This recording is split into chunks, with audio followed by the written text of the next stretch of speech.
High, আমি দেবলীনা। আমার নতুন একটা ভিডিওতে তোমাদের অনেক অনেক অনেক ভালোবাসা। তো এখন বাজে হচ্ছে সকাল 9টা, আর আমি আজকে ভেবেছি যে এই ঘরটা ভালো করে পরিষ্কার করব। জানি না কতদূর করতে পারবো, বাট আমি চেষ্টা করব।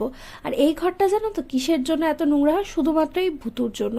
কারণ ভুতু এত বিছানাতে লাফালাফি করে, এই জিনিস নেয় ওই জিনিস নেয়, মানে ঘরটার খুব খারাপ অবস্থা। হ্যাঁ, শুধু ভুতুর জন্য না, 2-3 দিন আমাদের বাড়িতে লোক এসেছে, তারপর আমার কয়েকটা ভিডিও শ্যুটও করার ছিল। তো এই জন্য এই ঘরটা খুবই খারাপ অবস্থা। এমনি তো আমরা কেউই এই ঘরে থাকি না, শুধুমাত্র ভূতুই থাকে। মানে ভূতু সারা দিন এই ঘরে থাকে, জায়গাটা কি ভালো লাগে। আসলে এই খাটটার ওখানে না যেহেতু জানলা আছে, ও না খাটে এখানে বসে আরামসে জানলার এখানে কিন্তু দেখতে পারে লোকজন। এদিকে দেখো বিছানাটা গুছাতেও পারলাম না, ভূতু এসে উঠে পড়েছে। মানে ও অনেকক্ষণ থেকে অপেক্ষা করছিল যে কখন গুছানো হবে আর কখন আমি উঠবো। এদিকে ও এত জ্বালাচ্ছে কি বলবো। ওর না মানে ঘর মোছা, ঘর ঝাড় দেওয়া, বিছানা গোছানো, এই তিনটা জিনিস ওর একদম পছন্দই না। দেখতে পাচ্ছ পুতুলটা যদি আমি এই সাইডে না রাখি, ও কিন্তু বিছানাটা আবার উল্টাপাল্টা করে দিবে। মানে ও দিনে যে কতবার এই বিছানা উল্টাপাল্টা করে, আর আমি দিনে কতবার যে এই বিছানা গুছাই, কি আর বলবো। তারপর এইদিকে ওর সাথে একটুখানি খেলছিলাম, তারপর ভাবলাম যে না ঠিক আছে, এই ঘরে বিছানাটা তো পরিষ্কার করে দিয়েছি, আর কালকে বা পরশু ঘরটা কিন্তু পরিষ্কার করতে হবে, কারণ ঘরটা খুব খারাপ অবস্থা।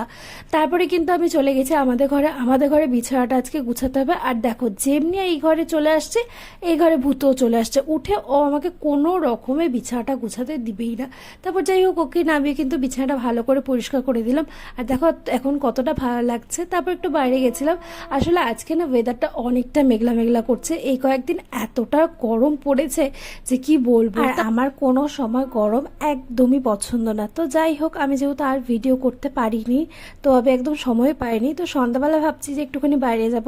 খুব খেতে ইচ্ছা করছিল, তো রেডি হয়ে গেছি। আর এই টপটাও কিন্তু আমি নতুন কিনেছি, আর এই জিন্সটাও নতুন কিনেছি। তো ভাবছিলাম পরবো কি পরবো না, ভাবছি তারপর যে না এটাই পরেই চলে যাই, কারণ কে আর দেখবে। আর ইচ্ছাও করছিল না। তো যাই হোক, রেডি হয়ে গেছি। তারপরে বাইরে বেরোলাম, দেখলাম যে ভূতু এখানে চিৎকার করছে। আর ভূতুর জন্য না এখন অতটা অসুবিধা হয় না যতটা পুটুর জন্য হয়, কারণ পুটু আমাকে বেরোতে দেয়ই না। পুটু যেহেতু বাইরে থাকে তো খুব জ্বালাতন করে। তারপর আমি চলে গেছিলাম চিকেন রোলসে। আর চিকেন রোলসে গিয়ে কিন্তু আমি চাউমিন আর চিকেন ডায়নামাইট অর্ডার করে ফেলেছিলাম, কারণ এই দুটো খেতে আমার এখন না দারুণ লাগে। তো আজকে ভিডিওটা এখানেই, যদি ভালো লাগে তাহলে like share subscribe. Bye bye.